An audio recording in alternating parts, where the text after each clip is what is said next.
Welcome everybody. Thank you for coming. Appreciate your time and attention here this afternoon. I'm Scott or Grid. I'll answer to either one. And today I'm going to be talking about anti-OSINT or hiding from the man. There have been a lot of really good talks this weekend talking about using OSINT, gathering it and such. So I'm kind of taking that and flipping it on its head, going through the stuff that you might use if you want to hide. So, a little about me. I'm a husband. My wife's here supporting me, which I do appreciate. I'm an avid diver, so if you're into scuba, I can talk scuba with you till the cows come home, essentially. I love it. I do work to support my diving habit. I'm a hacker, programmer, and a second-generation privacy geek. That last part will become important in a little bit. Been in IT for a very long time, but relatively new to I work now as an info security analyst, doing mostly web and wireless work at Company X. My employer always asks me that I not divulge where I work because I'm an open source contributor. I do some stuff for Duna, contributed a module to Recon NG, so hopefully that won't. And I've got a GitHub page there where the slides will be going up later, as well as other notes that I've gathered from SkyDogCon. Hopefully, fingers crossed, not too long afterwards. So, diving into the agenda, why the talk, why business and government want to take your privacy, ways to reclaim it. Please, audience participation is welcome and encouraged. If you've got an idea, have a question or something, just shout it out or get my attention, so I can repeat the question into the mic in case someone's watching later. And then leave some time for questions and comments. So kind of diving in, why this talk? Well, everybody has got something they want to hide. We're all human beings. We all have secrets. There are things that we don't just want the general world to say. That's why a lot of us just go by our handles at InfoSecCons and stuff. A right to privacy is basically enshrined in our laws and Constitution. The right against being free from unreasonable search and seizure, for instance. So it's part of our DNA as American citizens or Canadian citizens, although I don't understand international law. Privacy isn't dead yet, but a lot of people argue that privacy is dying. My father used to say that privacy died in the 1960s, believing it was because of the rise of credit and the credit bureaus and all that, which, I know people have mentioned Equifax before, but with the Equifax breach, kind of brought a lot of this home about how much data is out there on all of us, unfortunately. And if you caught the talk yesterday by Dave Marcus and Wally Prather about data gathering and stuff, that was pretty darn scary with the DNC leaks and stuff, how with some tools and some data and then a little know-how and knowledge, you can take all this disparate information, put it together, and then get to something that's, well, really frightening in a lot of ways. So maintaining your privacy is very difficult. And since it is difficult to maintain your privacy, my big, I guess, push for anti-OSINT is there's so much data on there about you, drown it out with fake stuff as kind of misdirect people who may want to gather OSINT. So why, businesses and government want to take your privacy? And I kind of put this up here facetiously, but there's a serious meaning behind that. The whole thing, you might hear particularly younger folks, people in their 20s. I mean, I'm middle-aged now, not too old, but old enough to know better, not to put everything online. Yeah, we've got something to hide. Everybody does. Like I said in the beginning, everybody's got secrets. They don't want to air their dirty laundry all the time. But there is, and you guys may have heard this before, um, with the rise of Twitter, Facebook, Instagram, all these things, there is an entire class, and I firmly believe this, of unemployable people being created now just because of stuff that they put on Twitter when they were drunk, or they Facebooked someone when they shouldn't have, or they took a nude picture of themselves and stuck it on Twitter or Instagram or what have you. And employers look for this stuff. My employer looks for this stuff when they're hiring people. They will go back through Facebook and Twitter, and even going back, even though it makes me seem old now, MySpace, all these things are gold mines of information about one another. And yeah, employers will and do look at this stuff. So unless you've been really careful when you've been posting to social media sites, it can get you in trouble and possibly even keep you from getting a job, or even getting you fired from an existing job. So, like I said, even though I put this in facetiously, there's a lot of truth. Data is valuable, but unfortunately, a lot of average folks don't realize how valuable it is until it gets lost in a breach. And then you get the whole, oh, you get free credit monitoring for a year. Well, okay, that's all fine and dandy, and it may help your credit. But, when your personal information is lost, your name, your social security number, all that kind of stuff, that's very, very hard to recover from once it's in the wind. Sadly, with the whole Equifax thing, I think the last numbers I heard were like, was it 143 million, 144 now?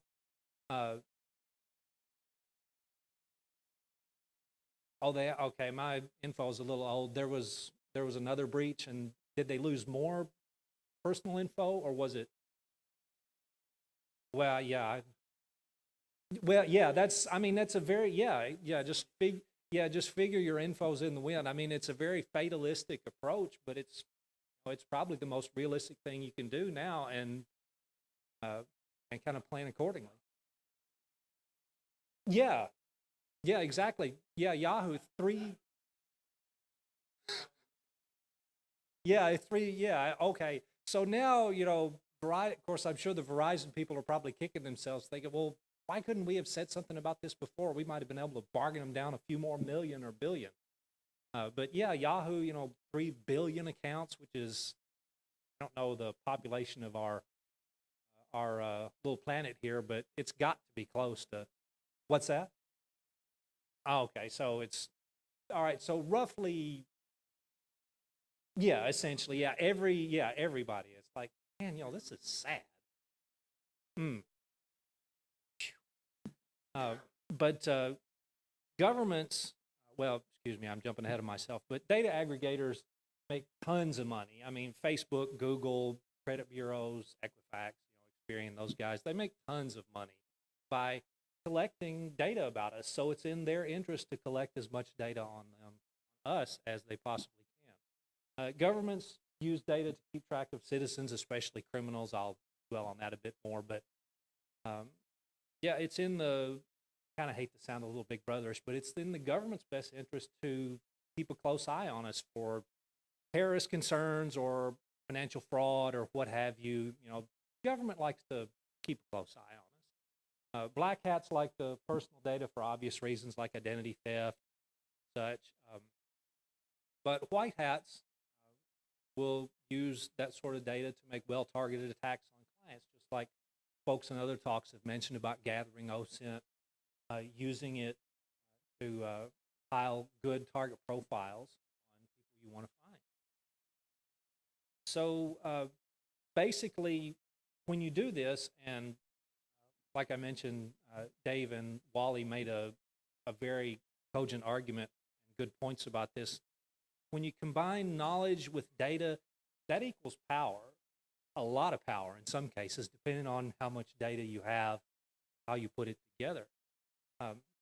Businesses will use targeted ads, and I'm sure we've all been, I don't know if victim's the right word, but all been a subject of this, use targeted ads to entice repeat customers. If you have a Kroger card, you will see things that you like in the Kroger ads and Kroger mailings.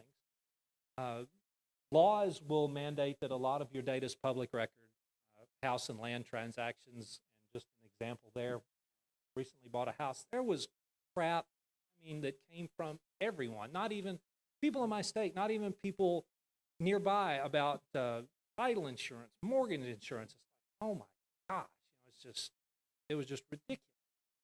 Um, but a lot of criminal history is public. If, heaven forbid, you're a sex offender, you're going to show up on a national and a local sex offender registry, and you're pretty much there permanently.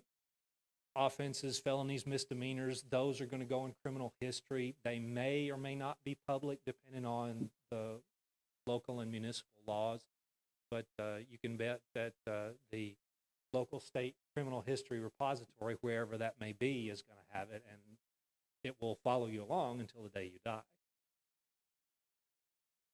So I really don't like this guy.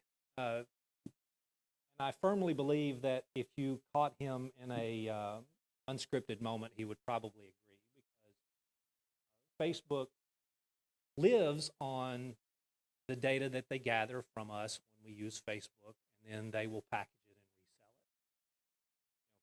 No big secret. So how can you, knowing all this, how can you retain, reclaim, or defend your privacy? Well, like Boromir says, you can't just do it with a switch on your Facebook status. It takes a great deal of work, effort, and it will inconvenience you. So starting off, firstly, don't give up any data on yourself without a really good reason. And the example there, does your mechanic really need to know your correct address? I would argue no, especially if you pay him or her on time. If you get a paycheck, it's almost impossible to hide, because your employer is going to have records on you, and then they're going to push it up to the Social Security Administration, to the federal, state, and local government. So be careful when you tell people where you work. I will oftentimes, when people ask me where I work, I say, well, I work in technology. As I said earlier, don't get arrested. Criminal history never really goes away. I know this will vary from state to state, but the contacts that I have in law enforcement, folks that I know both at the federal and the state level, tell me the same thing. No, you get arrested, it's never going away. It will follow you till the day you die. Social Security numbers. I did a lot of work in a prior job on Social Security numbers. They can be inferred or guessed by criminals who have your birth date, place of birth, and the last 4 digits of your number. For, all of us who were born after 2011, anyone who was born after 2011, the Social Security numbers were randomized at that point, but anybody born before then could be subject to a brute force attack on their SSN, because the first 5 digits correspond to kind of a region and a place of birth. Like if you think about it for a minute and compare your Social Security number to where you were born versus maybe a friend who was born in Minnesota, for instance, and you were born in Indiana, the first 3 digits are probably going to differ, along with the middle 2. So that's something to kind of keep in mind, because you may think, given the last 4 digits, that's fairly innocuous. But like I said, if someone knows your place of birth and your birth date within a few years, you can make a pretty good stab at brute forcing someone's. Definitely securely destroy any data that you don't need. I burn a lot of mine or shred it. And I guess most importantly, with the Equifax breach, freeze your credit at all 4 credit reporting agencies. The third one kind of flies under the fourth one kind of flies under the radar, but we all pretty much know Equifax, TransUnion, and Experian. Those are the big 3 that have been around for ages. And those will be the ones that will likely be checked when you apply for a mortgage or a car loan or a home equity line of credit, what have you. But Innovus is kind of a recent-ish player. to the arena, and like I said, they tend to fly below the radar.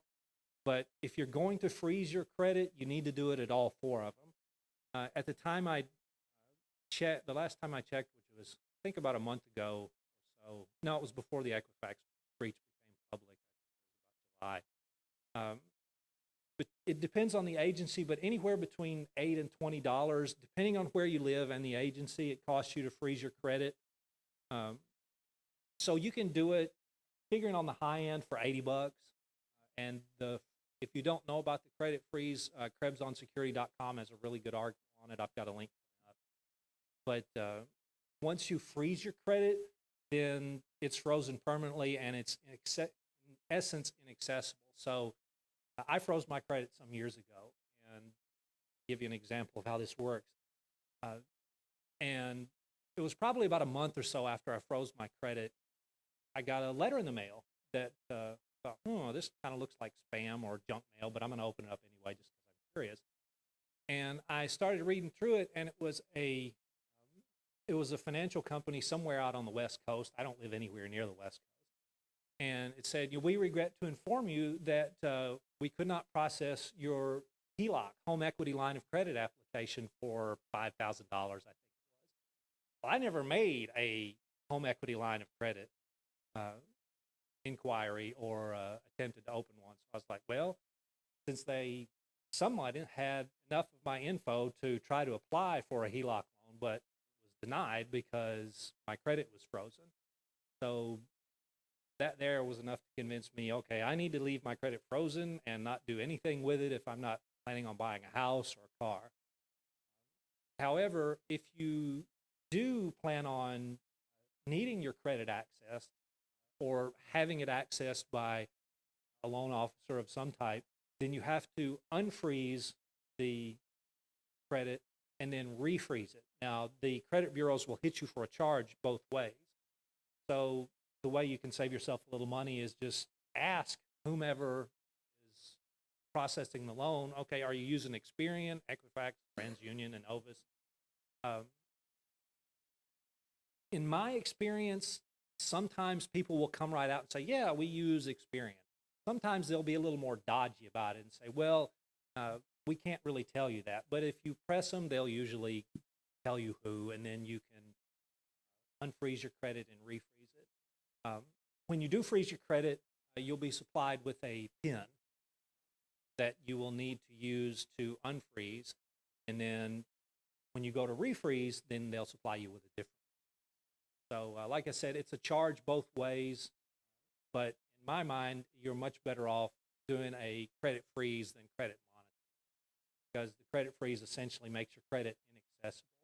Now, you can still go to the annualcreditreport.com and view it that way, but in as far as anything deeper, like for loans and such, then yeah, you're pretty much as safe as you can be in terms of credit. So that's a biggie that I really believe in. But here's some links, and like I said, I'll have these slides up, but feel free to take some pictures. The opting out of pre-approved offers of credit or insurance at that website, I found that helpful to really cut down on my junk mail. Ooh, that's a little small. Optoutprescreen.com is the name of it. Which actually, kind of going back to the whole credit freezing thing, when I froze my credit, a lot of junk mail kind of fell off. So that was kind of a fringe benefit. But definitely that opt-out pre-screen does work. I did that maybe 3 years ago, and it did cut down on my junk mail quite a bit. Speaking of junky stuff, junk phone calls on the do not call list, donotcall.gov. There are some places that are exempt from this. Robocalls from politicians, for instance, it won't stop that, which are terribly annoying when an election cycle is coming around. What's that? Living in Ohio is annoying in and of itself. Well, I mean, I've never been to Ohio, so I can't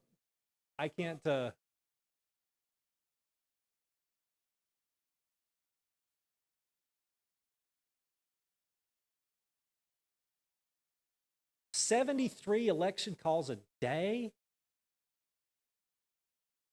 That is nuts. I think I would just unplug my phone if I had a landline. Okay, now see, I'm not that familiar with junk calling, but geez, that's ridiculous.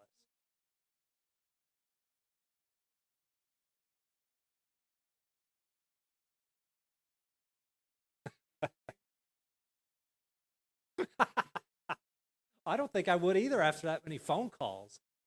Uh, but gee, oh, that is nuts. Oh, creeps just thinking about it. But removing your house from Google Street View, there's a link there, sileo.com/ and there are dashes in between the words Google Street Map Remove House. Uh, the neat thing about where I live now is that the subdivision's so new it wasn't indexed by Google, so I'm kind of hidden that way. Not something that I planned, but I'm pretty cool with it, I gotta say. Credit freezing, there's the link I mentioned earlier on krebsonsecurity.com. He wrote that article a couple of years ago, but it's certainly still valid now. It's a really good layout of why you should freeze your credit, and it's got that article itself has some sublinks in it which were live. I don't know if they still work, directly to the individual credit reporting agencies that will bounce you straight to a page where you can freeze your credit. I think, if I recall correctly, the only thing you need to freeze your credit is your full name. Well, kind of hate to say it because Equifax, was so good in keeping up with all of our information. You'll need to supply your full name, date of birth, SSN, and I think from there it bounces you to a page with 4 or 5 knowledge-based authenticator questions, like where did you live 10 years ago? Did you have a loan on a 2005 Ford Explorer? That sort of thing. So personally, my memory was bad, and it took me a couple tries to get the knowledge-based authenticator questions right, but I finally managed to do it. So once you go through those humps, then they'll mention the charge, and you key in your credit card number, and then at that point, you'll do submit. Then it'll throw you back a page saying, this is your PIN, please do not lose it. And that is really important because I did misplace a PIN, and I had a devil of a time trying to get unfreeze and refreeze my credit. Yeah, there's a question. I'm glad you mentioned that. I heard that, I think it was just a couple weeks ago. This whole credit lock thing is, and I haven't honestly read that much about it other than, I totally agree with what that gentleman said. It is a total waste of time because it is not a freeze. There is still, if companies, yeah, it can still be accessed. Companies can still do a soft or a hard credit pull on you, and they'll still get info. Whereas with a credit freeze, it's just going to fail. I guess I'll tell another story if my wife will bear with me on this one because we went through it a couple of times. So we were buying a house. She had been a customer of the local utilities for years and years, like long time. And so we're buying a house and going to set up utilities at the new house. So they say, well, we can't vouch for you. We're like, what? This doesn't make any sense. I've been paying my electric bill for ages under you guys. So they say, well, have you, we've got some sort of alert here. You failed the identity check. So we're like, holy crap, what's going on here? So we think about it for a minute. It's like, we both froze our credit. I wonder. So I tried calling. This was when we had just recently got married. I tried to open the utilities in my name. And they told me the same thing. You failed the identity check. I said, are you talking about a credit check? And the guy on the other, there was this, like you could hear crickets. The guy on the other end of the phone said, no, sir, it's an identity check. So, I thought, okay, this is going to get circular really fast. And I asked again, are you talking about a credit check? No, it's an identity check. Oh, gosh. So after I went around with this guy for a little bit, he finally kind of lowered his voice as if he was whispering into the other end of the phone saying, yes, it's a credit check. Okay. Oh, well, thank you. Okay. So I asked, okay, well, what can we do about it? He says, well, you got to come in. Say, what? He says, yeah, we can't do a credit check on you, so you have to come in and apply for the utilities in person. So we're like, ugh. So, long story short, we go down, open up our utilities, all is fine. But there are places that will do identity checks there, air quotes. They won't call it a credit check, but they'll call it something else. So kind of helpful tidbit, if you choose to freeze your credit, weird things like that will pop up in kind of unexpected places, maybe from utilities. Certainly, if you try to get a credit card or something after you've frozen your credit. Yeah, the gentleman just said applying for credit at Home Depot or Lowe's, the same thing will happen. Do you have your credit frozen?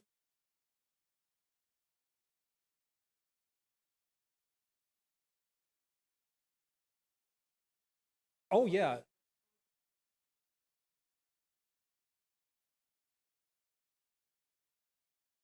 Freezing your credit, I guess, is not something you should really do lightly, but because it will cause you some havoc, like you just pointed out. Yes. Oh, now that I did not know. Did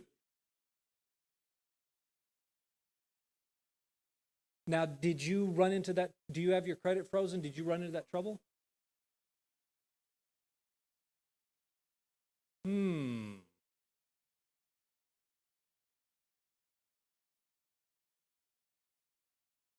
Really?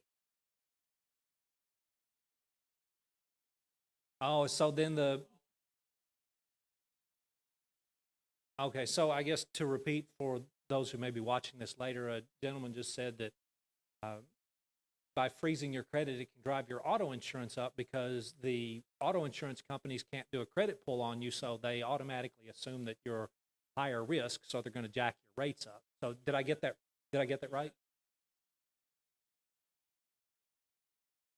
Hmm. Yeah, yeah, that makes sense. I could see that. So it's sneaky things like this that when you freeze your credit, may come back to bite you. Now, thankfully, knock on wood, when I froze my credit, I didn't notice a difference in my auto insurance rates. I got some complaints.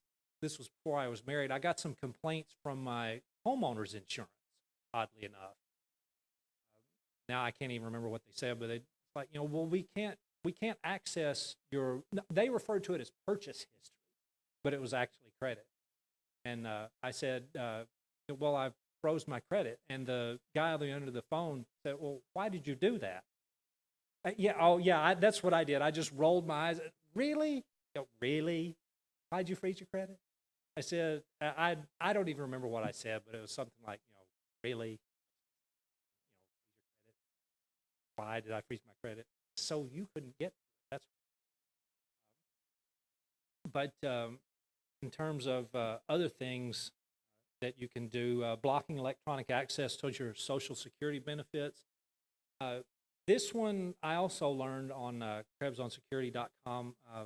There was a period of time just a few months ago where online fraudsters had started abusing the Social Security Administration's website to create an account in someone else's name and suck off benefits for people who hadn't created an account themselves. Since so much of our information is in the wind in terms of name, SSN, that sort of thing, and then the knowledge base authenticator questions, which with some digging you could probably discover. I mean, especially thinking back to the talk that Dave and Wally gave yesterday, being able to combine all this disparate data and get really good intelligence out of it, figuring out the knowledge base authenticator questions is a hurdle, but not a big one. Um, that's what some of the villains were doing. They were creating these accounts and then starting to file for early Social Security, thinking getting a partial payment was better than nothing and just start sucking people's accounts dry. I did that a while back. So when at that point you can't access my Social Security stuff online, you have to go in person to a Social Security Administration office, prove your identity, and then you can access your benefits. Now I'm a fair ways away from retirement, so skin off my back. But if you're nearing retirement, something to keep in mind if you do choose to freeze your Social Security access online, that you will have to go to a local office to file for benefits. The Social Security Administration took a crack at two-factor authentication that failed miserably, and I can't recall why now, but the link is there that Krebs on Security did. I think they've recently tried it again, and it's working, but since I've froze my electronic access, I can't try it myself. If you were so inclined, you could open an account on the Social Security Administration website and check out the two-factor. Yes.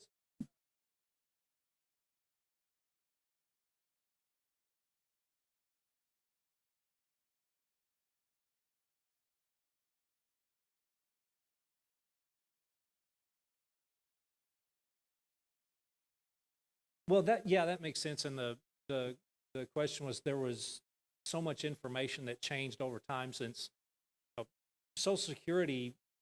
You usually get, and I'll explain this in a minute. You usually get a Social Security number when you're born or shortly thereafter, and then it follows you all the way through until you die. So it may be years and years before you actually reach the age or due to disability have to file for benefits. So there may be a lot of information, like the gentleman there said, that would change over the course of time as far as the knowledge-based authenticator questions. So yeah, that's a good point. There's a lot that could change between now and when you retire X number of years. The haveibeenpwned.com, I use that almost on a daily basis for work. Troy Hunt, got to give that guy really good props. He's got a great data breach aggregation that you can search for your a username, an email address, passwords. Now he's got a SHA-1 hashed or unsalted SHA-1 hash passwords or plain text passwords that you can check and see if you've used a password that's been breached in that.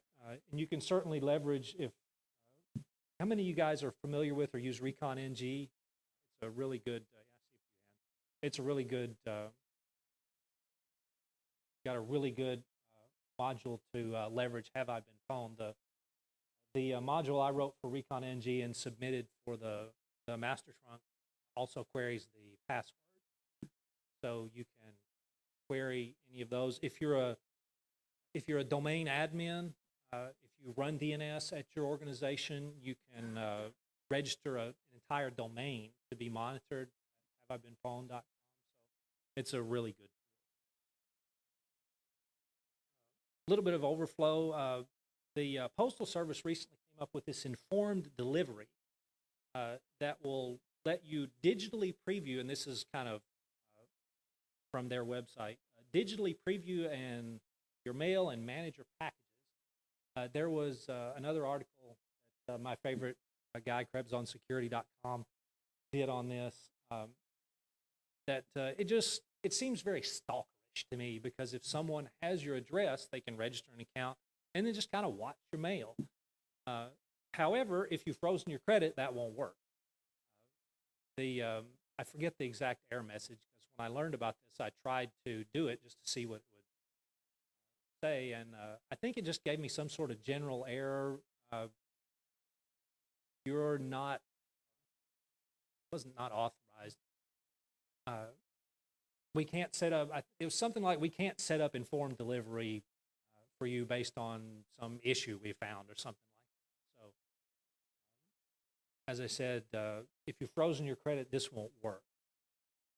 But I guess kind of as with most things in IT and info security, everything's a two-edged sword. Yeah, it might be a good idea to, especially if you travel a lot, to look at your mail online and stuff, but the the cost versus benefit does not work out for me in this. So deception. Uh, uh, be a good liar when you need to be. I mean, that's kind of a little sociopathic to say, but we're all taught to tell the truth at a young age. But the truth is, what's that? Well, not necessarily. Yeah, like is somebody? Are you going to tell your kid, in a grocery store line, for instance, like, "Man, that guy is fat"? No, I mean you're going to tell your kid, "No, you don't." Yeah, there are times when truth and privacy, you've got to kind of balance it out. So, be a good liar when you need to be. I kind of hate to say that, but the truth. Fake Twitter and Facebook profiles.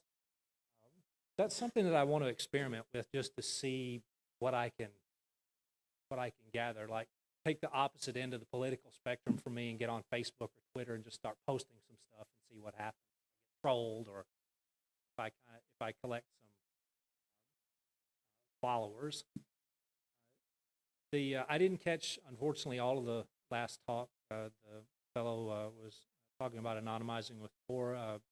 Some of the exit nodes might be poisoned to track you anyway, so keep that in mind.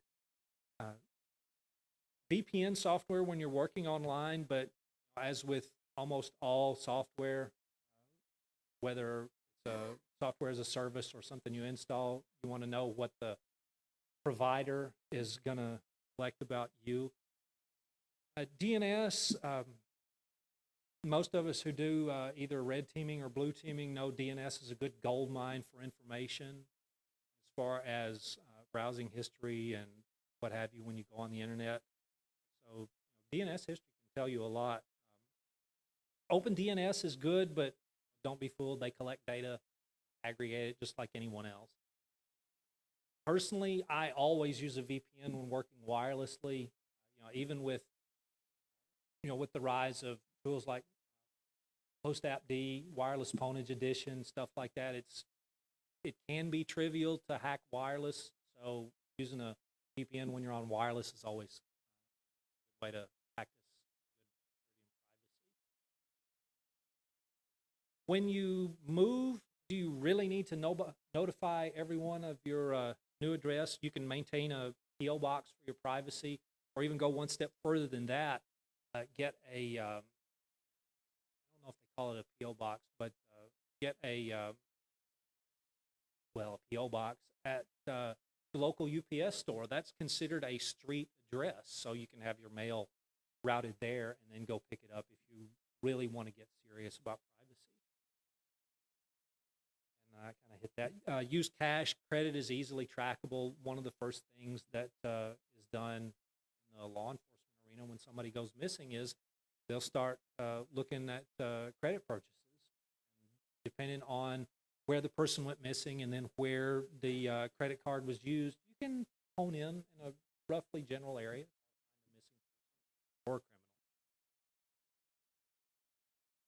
Some other ways to hide, you can politely or impolitely, depending on your event, ask people not to take a picture or a video. I thought about actually coming up here with a bag over my head, but then dismissed that because, okay, yes, I'm a privacy geek, but I'm not, I don't. I don't know. Am I going overboard on privacy? Okay, my wife's nodding no, so I must be okay. Well, yeah, that's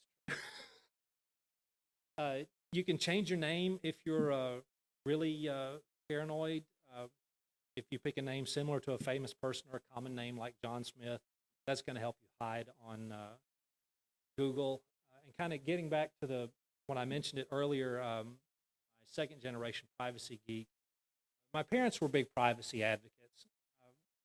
And I'm certain, I'm middle-aged, yes, but I'm not that old, like I said. I don't know why it was, but the laws at the time when my sibling and I were born, you did not have to have a social security number. But you did have to have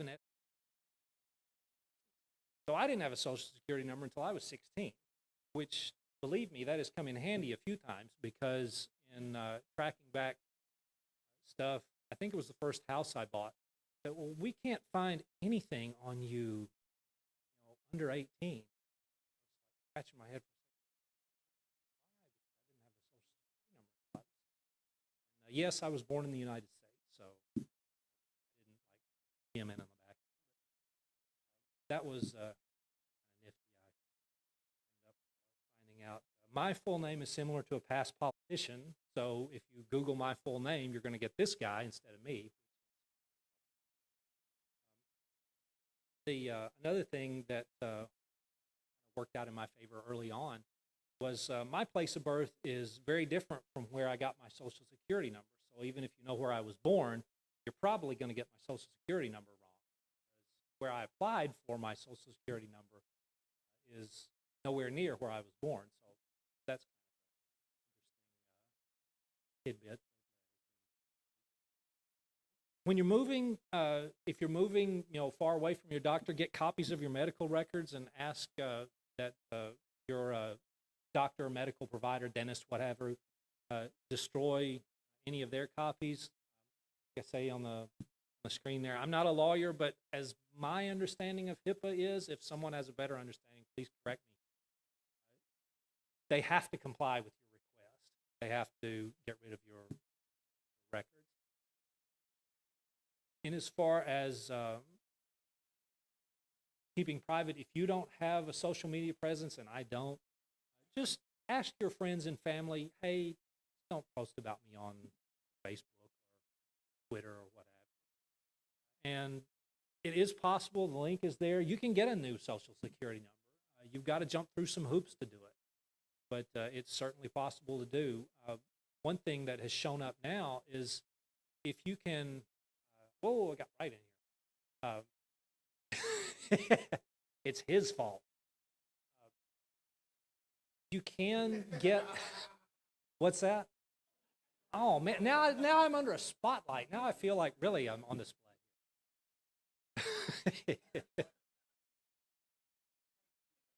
Okay, I think I'm okay, but if you blink them real rapidly and I fall over, somebody call 911 for me. That sounds painful. I don't know if I want to be tased or not. Okay, well now I'm fine with that. I'm first aid and CPR certified, so if I'm not unconscious, I can tell you how to use a defibrillator or AED. But there is a process that you can go through if you can prove, I'll use that air quotes, prove you're a victim of identity theft. That will make it a little easier to get a new social security number. The problem is I think there's still some linkage between your original and some new. So it would make it more difficult to get breached if you got a new social security number, but not impossible. But it is reasonable. You can get a new social security number now. Actually, with the Equifax breach, being all over the news, if you're concerned, it may be worthwhile to apply for a new SSN. Some things to remember. For me, convenience and privacy are mutually exclusive, like cell phones. I mean, they're portable tracking devices. We all know that, and we kind of accept the risk inherent in that. If you turn off mobile data on your cell phone, that will prevent precise tracking. I know that because I had a gentleman in law enforcement actually tell me that.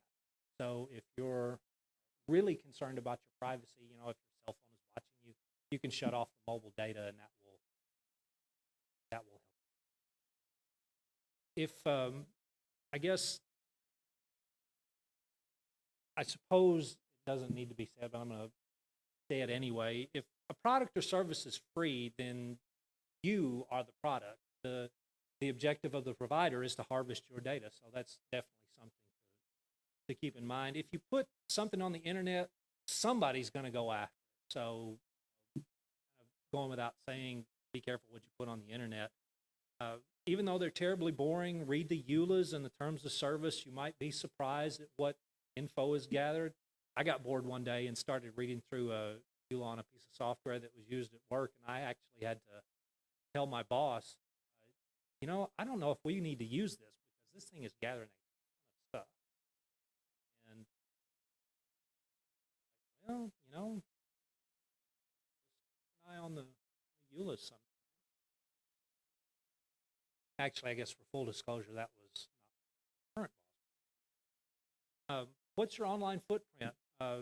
You can research yourself with Maltego and other open source intelligence tools and find out. There's a free version that comes with Tally.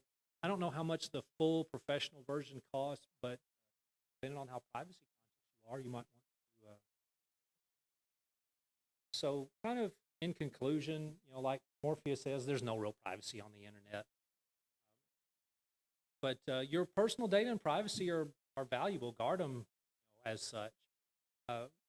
As I'm kind of laid out here through the talk, it's difficult to maintain your privacy. It takes a lot of work.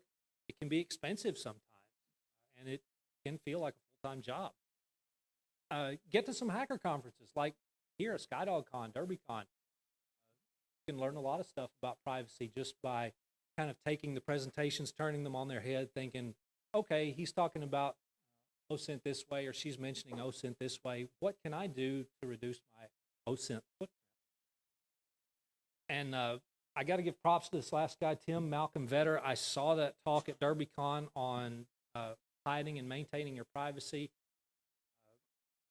He was my privacy god, I got to say. And if, Tim, you're watching this, that talk was awesome, freaking awesome, on how to hide. I mean, he was going into stuff like using LLCs to, when you're building your house, and to keep people from finding you that way, standing up a separate cell tower and stuff. So that was way beyond my desire expense. But I got to say, I was sitting back there and I had a little nerdgasm listening to this guy talk just because it was awesome.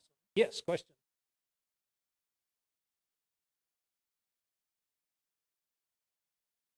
Oh, okay. I was thinking they were really expensive, but I've never looked into the cost.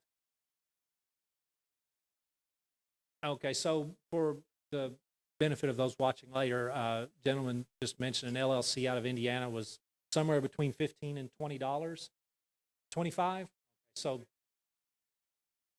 okay, I would have expected that to be in the hundreds, but it's good that it's not. Yes.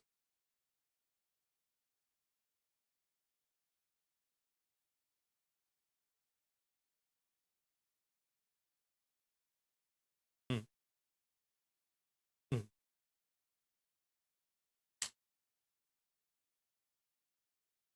mm.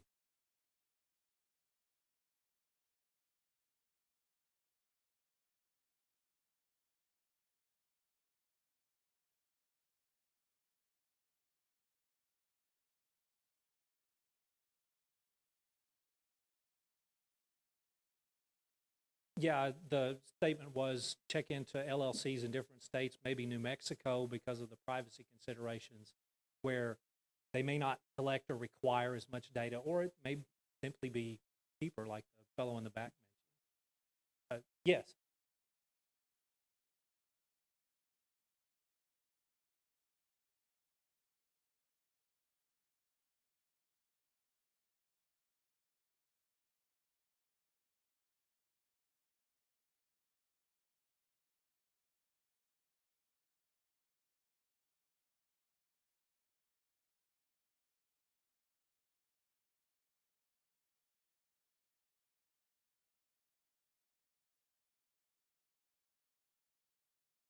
Yeah, so the statement was, yeah, you need registered people on the LLC, and to kind of help you hide a little more, you can have multiple people on the LLC to, I guess, maintain your privacy a little better. Did I get that right?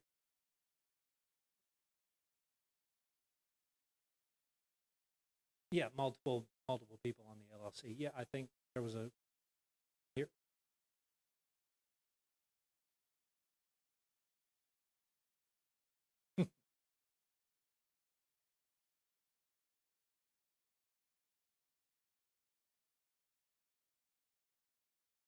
Oh,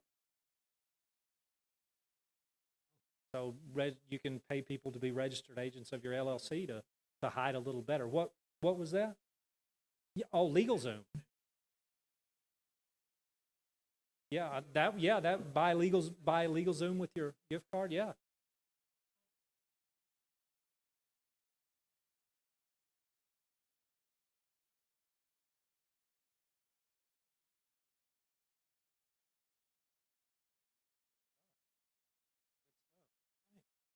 Any other questions, comments? Yes.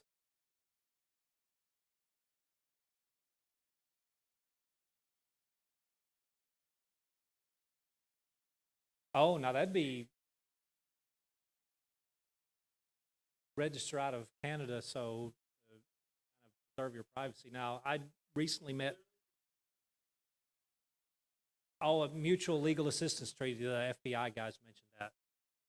So yeah, that'd be a good way. Yes, as a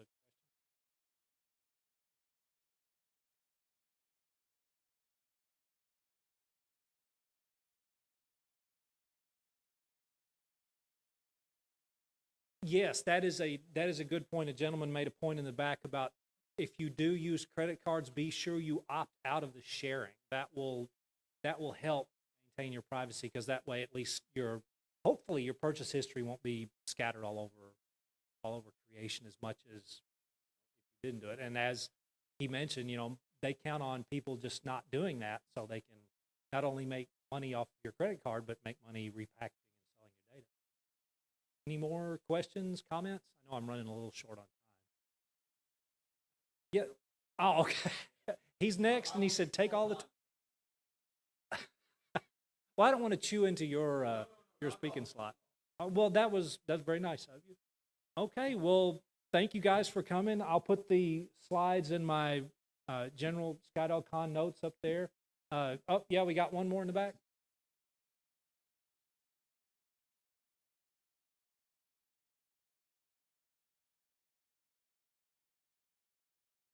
Yeah, that's a good point. If you want the discount on loyalty cards, but don't want the aggravation, open them with a fake name, and you'll still be good to go. Yes.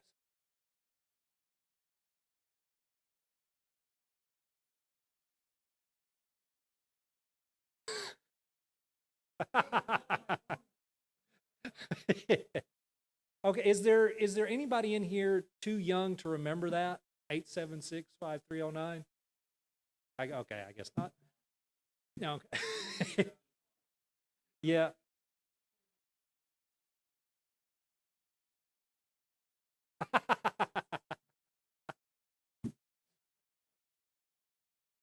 Yeah, that's true because they have to assume that it's real. Okay, well, I guess that's it. I'll be around, so I gotta head out in a little bit, but I'll be back Sunday for the breakfast. So just stop and chat if you got any questions or just want to shoot the breeze. Thank you guys very much.